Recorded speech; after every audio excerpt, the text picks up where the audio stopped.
సంపాదించినాడు, పేరు సంపాదించుకున్నాడు, అన్ని ఉన్నాయి. కానీ ఈయనకు ఒక ఆశ పుట్టిందంట.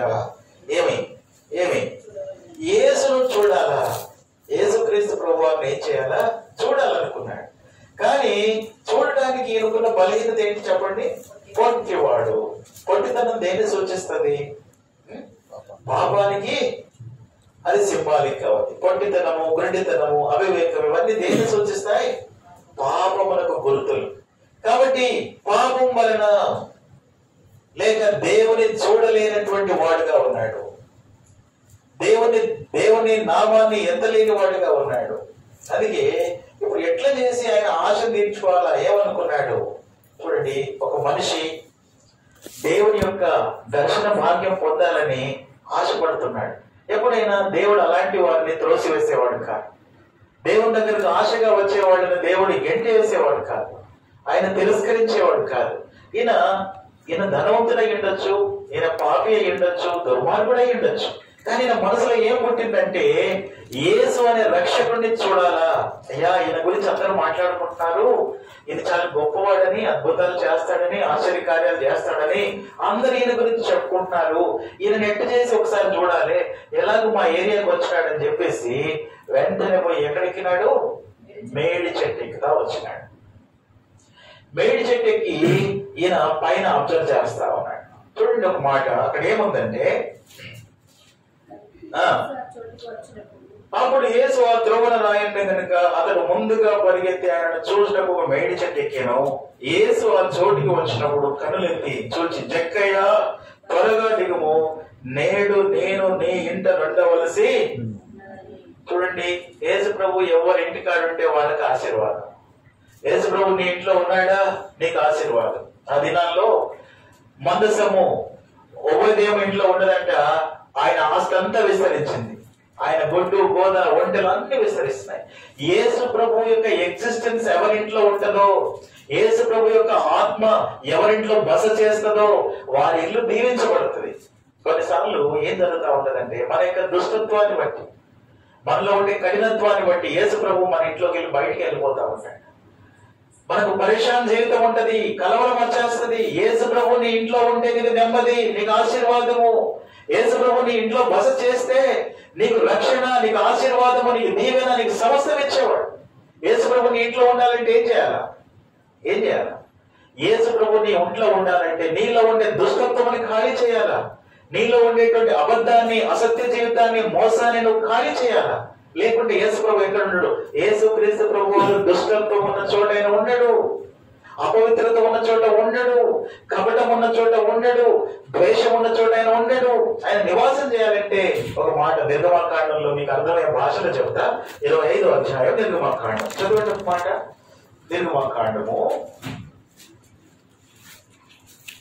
25వ అధ్యాయము నిర్గమ 25:8 వచనం. అందరికి కలిసి చూడమ్మా. నేను వారిలో నివసించినట్లు,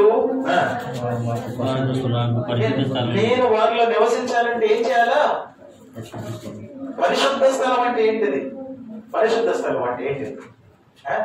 ఇల్లు కట్టేటప్పుడు ఏం చేస్తాం? ఇల్లు కట్టేటప్పుడు ఏం చేస్తామండి?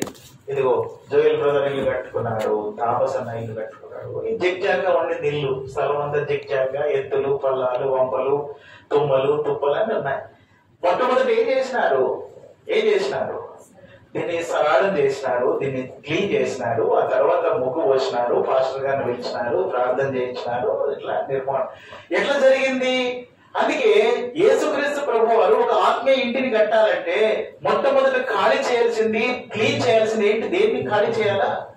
హృదయాన్ని ఖాళీ చేయాలి. హృదయంలో ఉండే ఏ చెత్తతో నింపబడ్డాము, ఏ దురాగతంతో నింపబడ్డాము, ఏ దుష్టత్వంతో నింపబడ్డాము, యేసుప్రభు అక్కడ ఉండడు కనుక, యేసుప్రభు అక్కడ నివాసం చేయడు కనుక, ఆత్మీయ ఇంటికి పునాది ఆయనే కనుక, ఆత్మీయ ఇల్లు చక్కగా కట్టబడాలంటే, అది క్రీస్తు పునాది బండ మీద కట్టబడాలంటే మొట్టమొదట మనము ఆయన నివసించినట్లు మనం ఏం చేయాలా?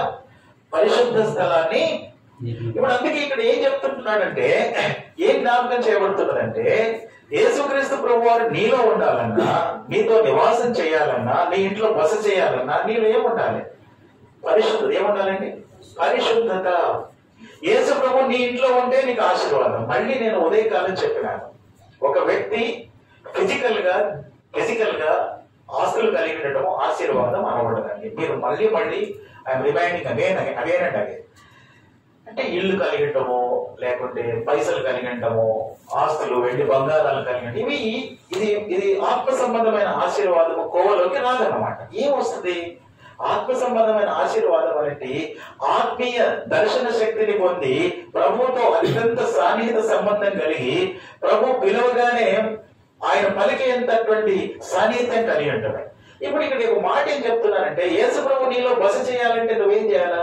నేను పలుమార్లు చెప్తా ఉంటాను. మన ఇంట్లో ఎవరైనా విఐపి వస్తారండి. ఎవరైనా విఐపీలు వచ్చినప్పుడు మన సోఫా చిందరవందరగా, చిన్నపిల్లలు అన్నం మెతుకులు ఆడ ఈడ పడేసినారంటే వచ్చిన గెస్ట్ అంతా చిరాకు పడతారు. ఎందుకని అట్మాస్ఫియర్ క్లీన్ గా లేదు కనుక, అక్కడ కూర్చోవడానికి అనుకూలంగా లేదు కూడా. యేసుక్రీస్తు ప్రభువారు కూడా నీ హృదయంలో బస చేయాలంటే నీ హృదయం ఎలా ఉండాలి? పరిశుద్ధ. అందుకే నేను వారిలో నివసించినట్లు వాళ్ళు ఏం చేయాలా? నాకు పరిశుద్ధ స్థలాన్ని. యేసు ప్రభు ఎవరి దగ్గర ఉంటాడంట? ఉదయకాలం చదివిన 57వ యెషయా గ్రంథం 15వ వచనం చదవండి ఒకసారి. యెషయా గ్రంథము 57వ అధ్యాయము 15వ వచనం మీరు చదవండి. ఉదయకాలం చెప్పాడు, మహాగణుడును మహోన్నతుడును పరిశుద్ధుడును నిత్య నివాసిన వాడు ఇలాగ సెలవిస్తున్నాడు, నేను మహోన్నతమైన నివసించేవాడును, అయినను వినయము గల వారి ప్రాణమును ఉజ్జీవింప చేయుటకు, నలిగిన వారి ప్రాణమును వినయము గల వారి యొద్దను దీన మనసు గల వారి యొద్దను నివసించుచున్నాను. దేవుడు నివసించేది ఎక్కడ? వినయముతో హంబులైపోయి పశ్చాత్తాపడి దేవా నేను పాపినని ఎవరైతే హృదయంలో చోటిస్తారో, పాపాలను ఒప్పుకుంటారో, ఆ వినయ మనుషుల దగ్గరనే దేవుడు నివసిస్తాడు. వాళ్ళ ఇంటిని బ్లెస్ చేస్తాడు. Either spiritual house or physical house.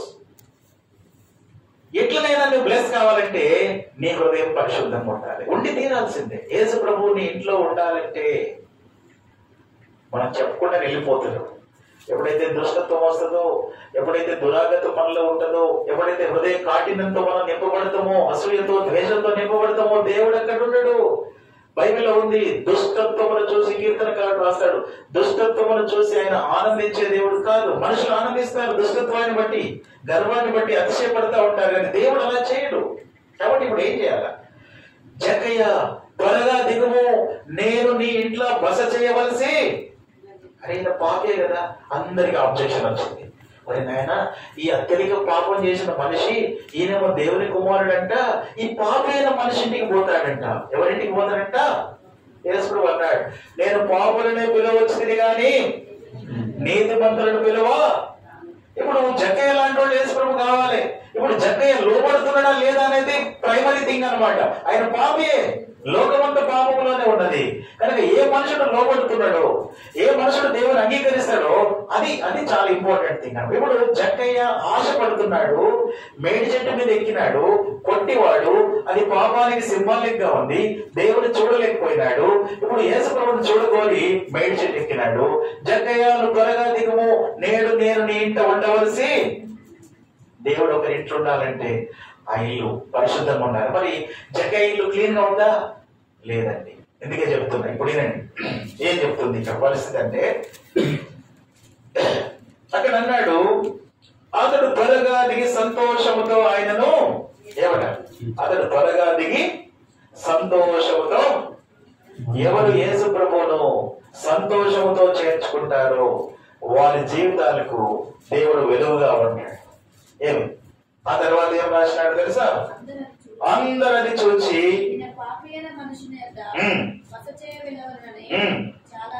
చూడండి, ఇంకా మార్గ మధ్యలోనే ఉన్నాడు, చేర్చుకోవడానికి తీసుకొని పోతున్నాడు యేసు ప్రభువును. మనుషులందరూ రోడ్డు మీద మనుషులందరూ కూడా నానా మాటలు దూషణ మాటలు పలుకుతా ఉన్నారు. ఈయన పాపి అయిన మనిషి ఇంటికి పోయింది, ఈయన పాపి అయిన మనిషి ఇంటికి పోయింది. లూకా సువార్తలో 7వ అధ్యాయంలో పాపాత్మురాలైన స్త్రీ ఉంది. ఈ సోకాళ్ళు నీతిమంతులైనటువంటి వాళ్ళందరూ కూడా ఈ స్త్రీ ఎటువంటిదో ఈయనకి ఎరుగున, ఈ స్త్రీ ఎట్లాంటిది, యేసు పాదాల మీద పడి ఏడుస్తా ఉంది, ముద్దు పెట్టుకుంటా ఉంది, కన్నీళ్లతో ఆయన పాదాలు తడుపుతా ఉంది, జుట్టుతో తన పాదాలు తొడుస్తా ఉంది. ఈ స్త్రీ ఎటువంటిది అని అన్నారు. ఏమి లోకానికి ఏం అభ్యంతరము? ఎవరు దేవుని దగ్గరికి వస్తారో లోకం వాళ్ళని అభ్యంతరం పెడితేనే ఉంటది, బంధువులు వాళ్ళని అభ్యంతరం పెడితే ఉంటుంది. మారు మనసు పొందడానికి సాతాను ఏం చేస్తారంటే పొందే వాళ్ళని ఆపుతూనే ఉంటాడు, రక్షణ పొందే వాళ్ళని ఆపుతూనే ఉంటాడు. కారణం అది బంధువుల రూపంలో కావచ్చు, లోకం రూపంలో కావచ్చు, ఎవరైనా స్నేహితుల రూపంలో కావచ్చు. ఇప్పుడు అందుకే అందరు అభ్యంతరాలు. ఈ స్త్రీ ఎటువంటిదో ఈయనకు తెలుసునా? యేసుప్రభు అన్నాడు, సీమోన్ సీమోన్, నీ ఇంటికాడ వచ్చినప్పటి నుండి గ్లాసు నీళ్లు ఇయ్యలేదుగా, ఈ స్త్రీని చూడు, ఎంతగా నన్ను ప్రేమిస్తా ఉంది, ఎంతగా తన బాధ చెప్పుకుంటా ఉంది, తను పశ్చాత్తాపడుతుంది, కన్నీళ్లు కారుస్తా ఉంది అన్నాడు. ఈమె విస్తారంగా ప్రేమించిన కనుక ఈమె విస్తారమైన పాపములు క్షమించబడి. ప్రేడా, నీ అనుభవం ఒకటే, నువ్వు విస్తారంగా దేవుడిని ప్రేమించేవాడిగా ఉండాలి. నీ సమాంతరమైన కన్నీళ్లతో అందుకే ఇప్పుడు ఆ స్త్రీ దగ్గర కన్నీళ్లు తప్ప ఏమి లేవు అండి, ఏమి లేవు.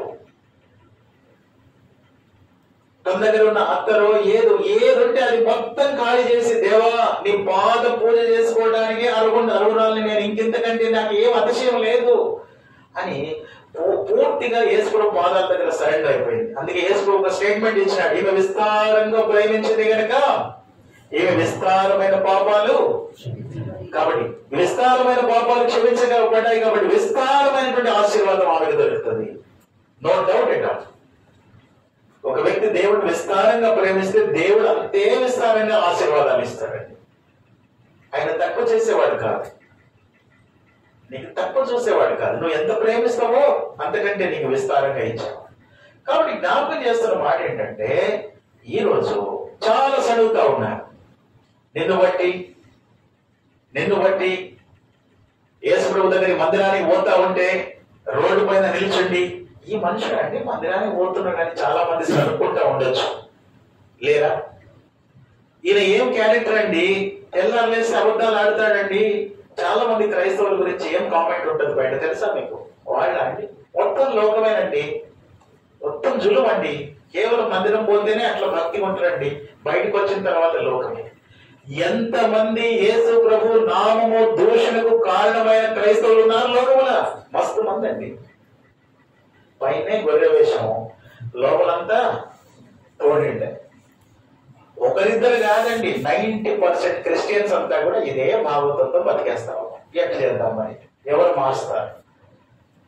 వాక్యానికి లోపడండి, వాక్యానికి విధేయత చూపించారండి, భక్తితో బతుకుతా ఉంటారు. భక్తి అంటే ఏంటిది తెలిసిన మీకు? ఈ లోకంలో చాలా మంది భక్తి చేస్తారు, వాళ్ళ దేవుళ్లకు భక్తి ఎంత నిష్ఠతో చేస్తారు. చెప్పులు ఉండవు, మంచిగా స్నానం చేసేసి పొద్దున 4 గంటలకే పువ్వులు తీసుకుపోయి ఎంతో నిష్ఠతో నడుచుకుంటూ పోయి భక్తి. నీ భక్తి ఏంటిదంటే పరిశుద్ధత. ఆత్మీయ భక్తి ఏంటంటే పరిశుద్ధంగా బ్రతకటము, దేవుని వాక్యానికి విధేయత చూపించడము, దేవుని వాక్యమిని గడగడ అడగటమే ఈ భక్తి అంటే. వేషం కాదు భక్తి అంటే. క్రైస్తవ వేషం వేసుకున్న వాళ్ళు చాలా మంది ఉన్నారు. వీళ్ళందరూ పరలోకం పోతారని మీరు గుడ్డిగా నమ్మద్దు. అందరినీ గేటు దగ్గరనే ఆపేస్తారు. పవిత్రంగా బ్రతికినోడే, పరిశుద్ధంగా బ్రతికినోడే, నీతిగా బ్రతికినోడే, దేవుని వాక్యానుసారంగా నిలిచినోడే పరలోకంలో ప్రవేశిస్తాడు. అందులో ఏమీ సందేహం లేదు. ఇప్పుడు చూడండి, నన్ను బట్టి అయినా ఇక్కడ కూర్చున్న మనల్ని బట్టి అయినా ఎవరైనా చదువుతున్నారు కావచ్చు, ఏమని ఈయన ఏమి సాక్ష్యం ఉన్నదని ఆయన వాక్యం చెబుతున్నాడని అన్నారు అనుకోండి, నా భక్తి వ్యర్థము, నా వాక్యం నీలో పని చేయదు, నేను దేవునికి పాత్రగా వాడబడలేను ఆ రోజు. అందుకే సొసైటీ నిన్ను చూసి ఎలాంటి సాక్ష్యం ఇవ్వగలుగుతుంది? అందుకే ఈ నింద నా ప్రభు ఈ నింద భరించకూడదు. జక్కయ్య అనుకున్నాడు, నా వల్ల నా ప్రభు నింద రాకూడదు, నా ప్రభుని ఎవరు దూషించకూడదు అని అనుకుని ఏం చేశాడు తెలుసా? గుమ్మం దగ్గర పోగా చదవడం మాట, ఒక మాట. అది చూచి ఈయన పాపైన మనిషితో బస చేసి వెళ్ళదని చాలా సరుక్కోండి. జక్కయ్య నిలబడి వెంటనే ఎప్పుడైతే చెవుల్లో ఈ మాటలు గింగిర్లు అంటున్నాయో నడుచుకుంటూ పోతాంటేనే చాలా బాధపడిపోయినాడు జక్కయ్య. నా ప్రభు, నా ఇంట్లో ఉండడానికి వచ్చిన ప్రభు నన్ను బట్టి, నా క్యారెక్టర్ని బట్టి, నా పాపాన్ని బట్టి ఆయన దూషించబడ్డమా? లేదు. నేనేం చేస్తా? యథార్థంగా నా స్థితిని అంతా ఒప్పుకుంటా, నా నిజ స్థితిని ఒప్పుకుంటా. ఇదండి, ఒక వ్యక్తి రక్షింపబడినాడు, ఒక వ్యక్తి మనసు మార్చుకున్నాడు, ఒక వ్యక్తి సంపూర్ణంగా ప్రభువు తిరిగినాడు అనే దానికి సూచనలు ఏంటంటే, మళ్ళీ చెప్తున్నా వినండి. ఇక్కడ ఏం రాసినాడంటే, జక్కయ్య నిలబడి, ఇదిగో ప్రభువా, నా ఆస్తిలో సగము బీదలకు. ఎప్పుడైనా నువ్వు అక్రమంగా సంపాదించింది, నువ్వు అడ్డదిడ్డంగా సంపాదించింది, లేక నీలో ఉండే చెడును, నీలో ఉండేటువంటి అంతటిని కూడా అక్రమాన్ని ఇగో దేవుని సమక్షంలో నిలబడి చెప్పినావా, ఇదిగో ప్రభు అన్ని విడిచిపెడుతున్నా. ఇక్కడ నిలబడి నేనేమి పుణ్యాత్ముని కాదు, మంచోడిని కాదు. ఓ 20 సంవత్సరాల క్రితం నేను పాపినే, ఘోరమైన పాపి. బాప్తిజం పొంది కూడా పాపం చేయడానికి పరితగించిన వాడు. ఇప్పుడు నేను ఏం చెప్తున్నా, దేవుడు ఒక రోజు దర్శించినాడు. ఏమని దర్శించినాడు? రెండోసారి నాకు క్యాన్సర్ ఇచ్చినాడు. నాకు నిజంగా ఒళ్ళు జలధరించింది. దేవా, నేనేదో అనుకున్నా, ఆశామాష అనుకున్నా, నీ కృప చేత బ్రతికినానని అంత నమ్మలేదు. దేవా, నన్ను క్షమించు. ఇక మీద బ్రతికితే నీ కొరకు బ్రతుకుతా, బ్రతికితే క్రీస్తే, చావైతే లాభం అన్నట్టుగా బ్రతుకుతా. నేను ఆ ట్రీట్మెంట్ సహించలేను ప్రభా, ప్లీజ్ ప్రభా, ప్లీజ్. ఏడ్చి ఏడ్చి ఏడ్చి గంటసేపు ఏడ్చిన. ఎవరు లేరు, నా భార్య, పిల్లలు ఎవరు లేరు. పైన మిద్ద మీదకి పైకి ఎక్కి ఒక నీళ్ళ కూర్చొని ఏడ్చిందే ఏడ్చిందే ఏడ్చిందే గంటకి ఏడ్చిన. ఎందుకు చెప్తున్నా? మారు మనసు లేకపోతే ఏ మనిషికి క్షమాపణ ఉండదు. నువ్వు బాప్తిజం తీసుకుంటేది, మందిరానికి వస్తేది, పాటలు పాడితేది, పరిచయం చేస్తేది. అరే నాయన, మారు మనసు పొందకుంటే ఆశీర్వాదం రాదు. నాకు ప్రభుకు సంబంధం అయింది. ప్రభా, ఇంకా బతికితే కమిట్ అయిపోయినా, బ్రతికితే ఏం చేస్తా? నీ కొరకే బ్రతుకుతా. నిజాయితీగా చెప్తున్నా, నన్ను ప్రేమించిన ప్రభు ఏం చేసినాడు తెలుసా? నేను నెక్స్ట్ డే నేను అపోలో హాస్పిటల్కి వెళ్ళాను, క్యాన్సర్ బ్లాక్. వెళ్తే గుప్పిట్లో భయం, గుప్పిట్లో ఇట్లా పోతున్నా. ఎప్పుడైతే 9-10 గంటల ప్రాంతంలో నేను దేవుని దగ్గర సమాంతరంగా నా జీవితాన్ని అప్పగించినానో పడుకున్నాను. రేపు మార్నింగ్ హైదరాబాద్ వెళ్ళాలా. అది ఒక వ్యక్తి, ఒక దర్శనంలో ఏముందంటే, మొత్తం మెడికల్ అంతా, మందులంతా ఉన్నాయి, అవన్నీ కింద పడేసినాడు. నీకు ఏ రకమైన ట్రీట్మెంట్ లేదన్నాడు. రాత్రి నాకు ఇన్ఫర్మేషన్ పాస్ పోయిన తర్వాత ఉమానాథ్కి నాయక్ అని హెడ్ అండ్ నెక్ సర్జన్ ఉండే అంకాలజిస్ట్ అన్నాడు, తమ్ముడు నీకు ఫర్దర్ ట్రీట్మెంట్ ఏమీ లేదు, హ్యాపీగా వెళ్ళిపోవచ్చు. ఎగరాలా, గంతులు వేయాలా, ఏం చేయాలా తోచలా. ఎందుకు తెలుసా? ఫస్ట్ టైం నేను కీమోథెరపీ తీసుకున్నప్పుడు నా వయసు సరిగ్గా 20 నుండి 25 ఏళ్ల లోపు ఉంది. ఇప్పుడు ఆ సమయంలోనే నేను మొదటి 2 ట్రీట్మెంట్లకి, సైకిల్స్ కి, బాత్రూమ్లకి పైకి లేవలేకపోయినా. ఎంత ఎంగేజ్. ఇప్పుడు నేను ట్రీట్మెంట్ తీసుకుంటే సహించలేను అనుకున్నా. అందుకే ప్రభు దగ్గర నేను పాపం వద్దు ప్రభు, కష్టాలైనా పడతా, ఇబ్బందులైనా పడతా, బికారిగానైనా ఉంటా, కానీ పాపం జోలికి పోవాలని తీర్మానం చేసుకున్నా. నెక్స్ట్ టైం నుండి దేవుడు నన్ను సేవకు పిలుస్తా వచ్చాడు. అంటే ఒక మనిషి పాపంలో ఉన్నంత వరకు నిన్ను దర్శించాడు, నీతో మాట్లాడాడు, నిన్ను పట్టించుకోడు. ఎప్పుడైతే పశ్చాత్తాపం పడతావో దేవుని ఆశీర్వాదం నీకు వస్తుంది. చూడండి ఎంత గ్రేట్ థింగ్ అంటే, ఇదిగో నువ్వు నా సేవకుడు, ఎంతో స్వల్ప విషయం అన్నాడు. ఇదేం మాట, నేనే సేవకుడు ప్రభావ. యెషయా గ్రంథంలో నువ్వు నా సేవకుడు, ఎంతో స్వల్ప విషయం. భయం పట్టుకుంది. ప్రభావ, నేను సేవ చేయాలా. ఒక క్లియర్ దర్శనం వచ్చింది నాకు. అదేంటంటే, దేవదూతల రూపంలో సంఘంలోని 2-3 ప్రముఖులు వచ్చి, నువ్వు బేషబా సంఘంలో వాక్యం చెప్పమన్నారు. వాళ్ళకి నేను భోజనాలు పెడుతున్నట్టు, భోజనాలు అరేంజ్ చేస్తున్నట్టు వచ్చింది. ఇదేం కలగన్నా, నేను ఇట్లా ఏంది అనుకున్నాను. తెల్లారి నుండి సేవకులు నా ఎంబడబడ్డారు. నువ్వు వాక్యం చెప్పాలా, ఊరికే సేవకుని అయిపోలే, ఊరికే ప్రమోట్ కాలే, నేను నా అంతటా నేను నిలుపుకోలే. ఇదంతా దేవుని ప్రణాళిక ప్రకారం జరిగింది. నేను ఎప్పుడు పులిపెట్టెక్కాలని ఆశపడలేదండి. మీరు నమ్మితే నమ్మండి. నేను భయపడి పారిపోయిన వాడిని. ప్రతి పంపులు నా పేరు రాస్తే పరిచయం చేయకుండా పారిపోయినా. నాకు ఈ డ్యూటీ వద్దు, నేను జాబ్ చేసుకున్నా, ఉద్యోగం చేసుకున్నా, 6:30 ఇంట్లోకి వస్తున్నా, భార్య పిల్లలతో హాయిగా బతుకుతున్నా. నాకు ఈ ప్రొఫెషన్ వద్దని పారిపోయినోడిని. దేవుడు జుట్టు పట్టుకొని వచ్చినాడు. పని అప్పగించినాడు. నేను ఏం చెప్పబోతున్నానంటే, ఇది ఎప్పుడు జరిగింది? ఎప్పుడైతే నీ హృదయాన్ని ప్రభుకిస్తావో ఆ రోజు నేను వాడుకుంటాడు, ఆ రోజు నేను బ్లెస్ చేస్తాడు. హృదయంలో కపటం అట్లనే ఉంటది, ద్వేషం అట్లనే ఉంటది, కఠినత్వం అట్లనే ఉంటది. నన్ను వాడుకో ప్రభా, నన్ను వాడుకో ప్రభా, నన్నెక్కి ప్రభా. ఎట్ట కుదిరేదండి? కనీస జ్ఞానం లేదండి వాక్య ప్రకారంగా మనకి. భూ దిగంతములకు మిమ్మల్ని వాడుకుంటాడు. సరెండర్ కాండి, ప్రభుకి సరెండర్ కాండి, ప్రభు దాసుడికి సరెండర్ కాండి. భూ దిగంతరం యాడంటే ప్రపంచంలో నీకు ఎవబులు అయితే, నువ్వు అర్హుడు అయితే, నువ్వు అర్హమైన పాత్రలు అయితే ఏ దేశం పంపించబడి ఆ దేశం పంపిస్తాడు. కానీ హృదయం చెడిపోయింది, అది ఘోరమైన దుష్టత్వంలో ఉంది. దాన్ని కడుక్కోవడానికి ఇష్టం లేదు, మనకి లోబడడానికి ఇష్టం లేదు. జక్కయ్యకి రక్షణ ఎందుకు వచ్చింది? జక్కయ్య అనుకున్నాడు, నా నా నా యొక్క చరిత్రను బట్టి, నా యొక్క బ్యాడ్ ఈ రికార్డును బట్టి యేసు ప్రభు నా దూషించబడదు అనుకోని ఏం చేసినాడు? ఇదిగో ప్రభు నా ఆస్తిలో ఏమన్నాడండి? నా ఆస్తిలో